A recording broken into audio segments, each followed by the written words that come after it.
for an Eye. Muling nagbabalik programang IFM News Prime Edition pa rin tayo mga idol. Kasama niyo pa rin Idol Joanna De Vera. At Idol Rona Raka. Ready ba yung mic mo, Idol Rona? Naririnig ka ba? Hello? Charis. Meron ba?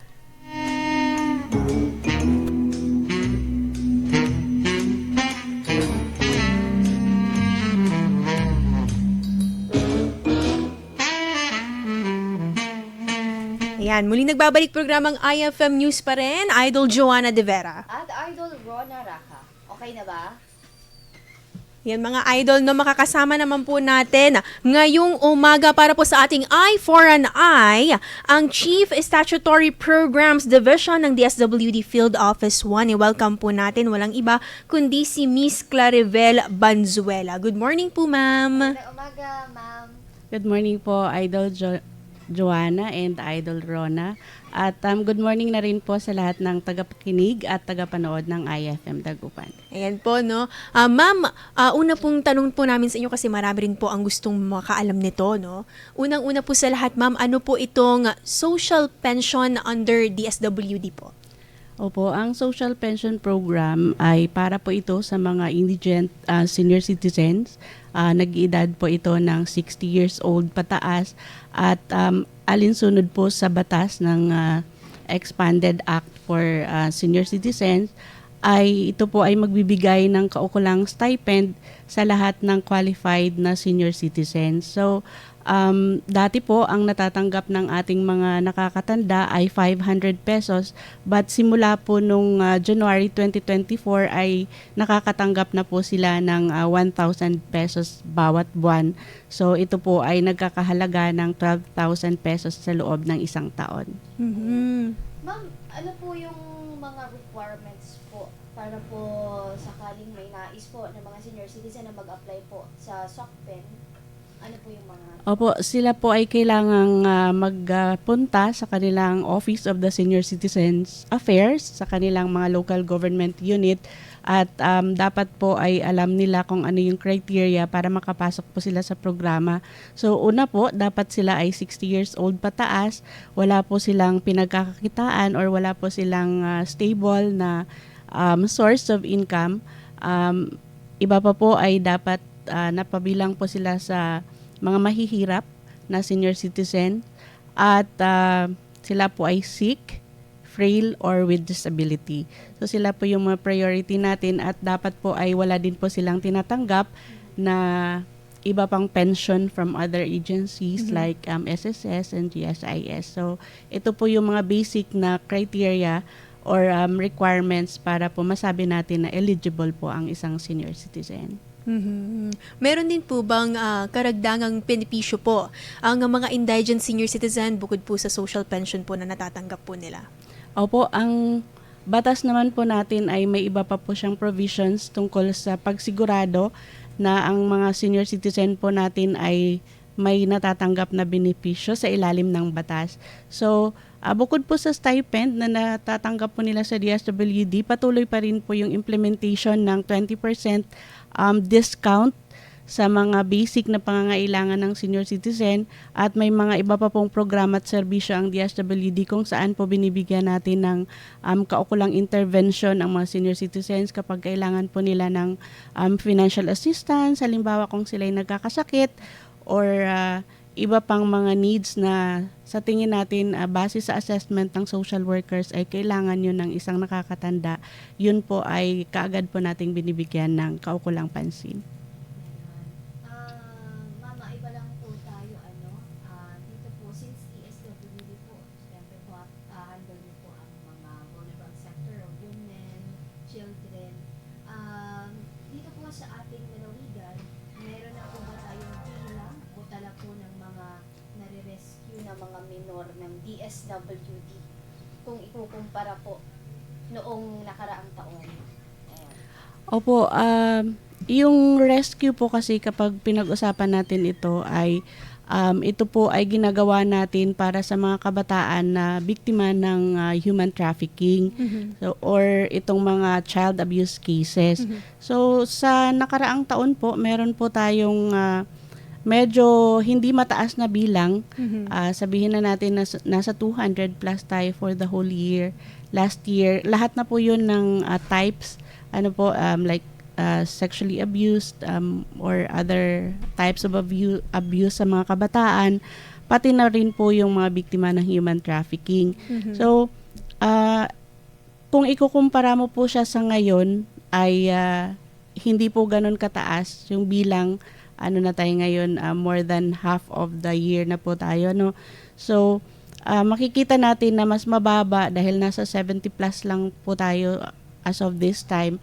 But lagi ko pong sinasabi, it doesn't mean na mababa po yung bilang or yung report ng cases na natatanggap natin na bumaba din po yung actual na kaso sa field dahil maaring hindi lang po sila na-report at hindi po nakarating sa pansin ng kaukulang ahensya ng gobyerno, kaya po hindi po sila nasasali dun sa bilang natin.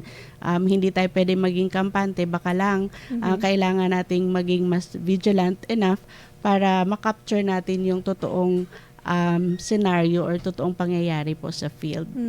So sumasama din po kayo, ma'am, no, kapag meron po talagang inire-rescue kaagad ng mga otoridad, no, para matulungan po itong mga nasa vulnerable sectors po natin na nakakaranas po ng abuse, ganyan po, no, lalo po sa mga minor de edad po natin. Yes po, ang social workers po ng DSWD ay kasama po doon sa protocol na sinusundan natin na present during rescue operations. Pero hindi lamang po DSWD ang nandoon, but convergence po ito ng lahat ng government and non-government agencies para siguraduhin na lahat ng aspeto ng pangangailangan ng na-rescue po natin ay na-address po natin para po hindi lang hanggang rescue at kung ano pa yung further na intervention na pwede po nating maibigay. Ma'am, can we go directly yung mga nais pong maghain ng kanilang reklamo po? For example, saan po yung office dito po sa Dagupan?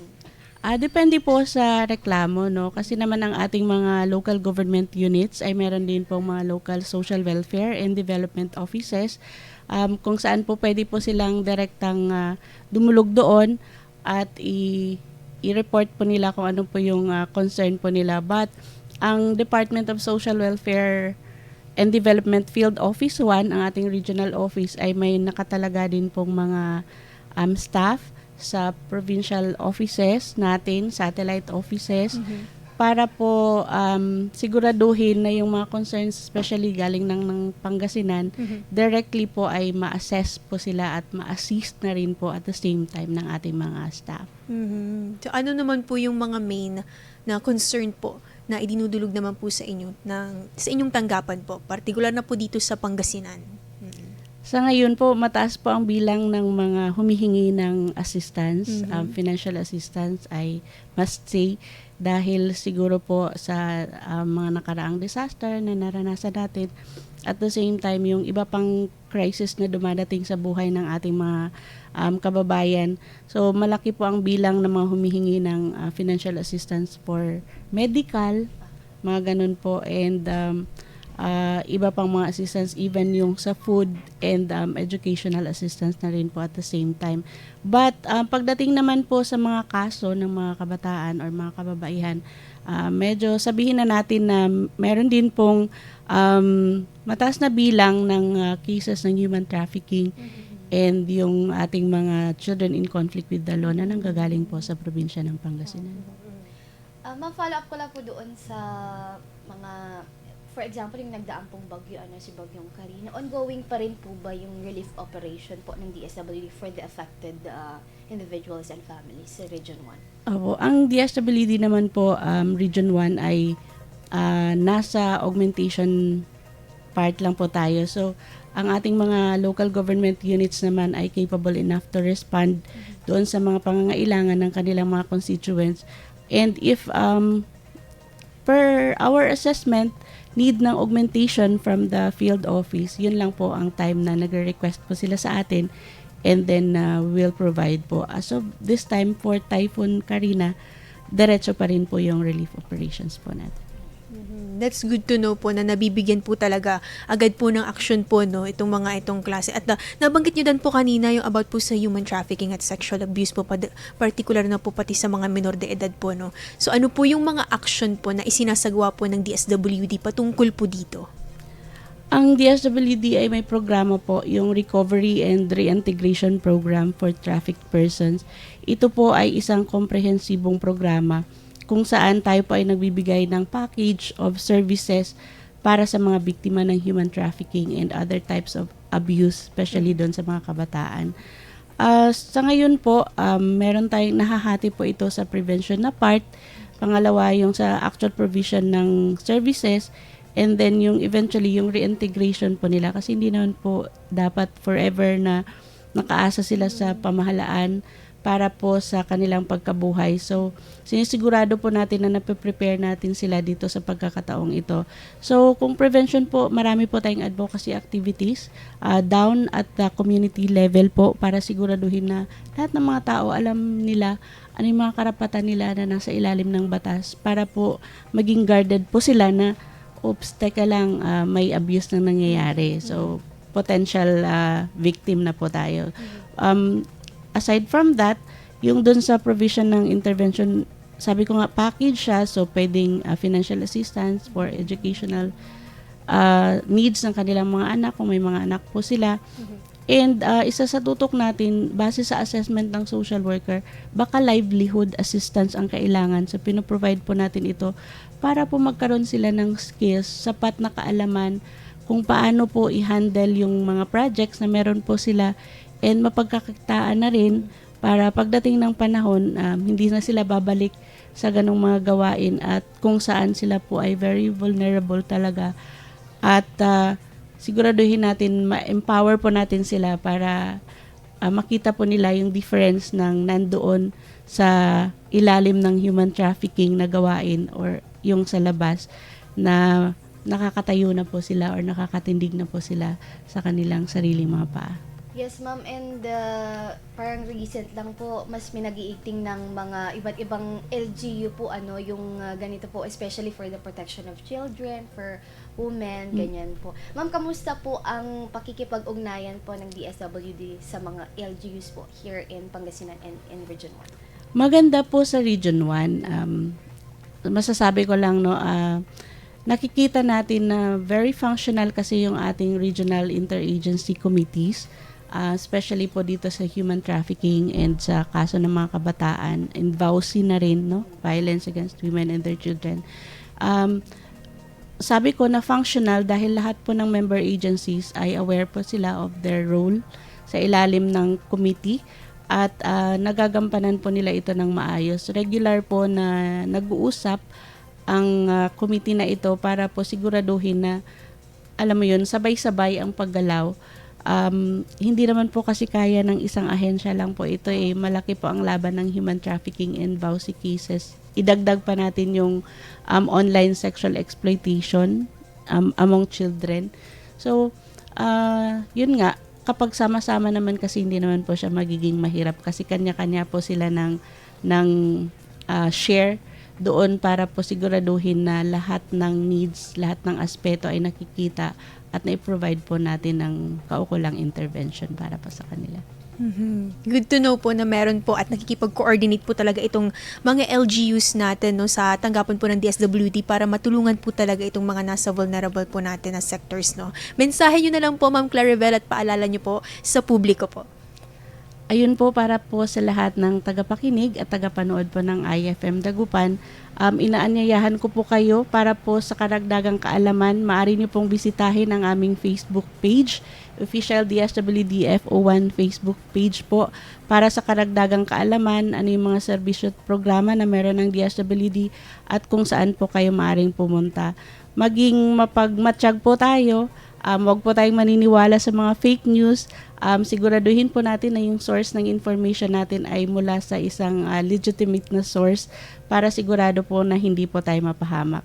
Lagi po nating tandaan na ang ating karapatan ay nag-i-end po kapag nag-start na po ang karapatan ng katabi nating tao. So lahat po tayo ay may pantay-pantay na karapatan. Alamin natin kung ano ito para alam din po natin kung kailan na ito naaabuso at kung kailan natin kailangang manindigan. Yun lamang po, lahat po ng provincial offices, meron po kayo mapupuntahan bukod po sa local social welfare and development offices ng ating mga LGU, DSWD offices po, tingnan na lang po natin doon yung kanilang specific address sa ating Facebook page po lamang. Maraming salamat po at magandang umaga. Nakasama po natin ang Chief at Statutory Programs Division ng DSWD Field Office 1, Miss Claribel Banzuela. Maraming salamat po, ma'am, and good morning po. Thank you po. Thank you, ma'am.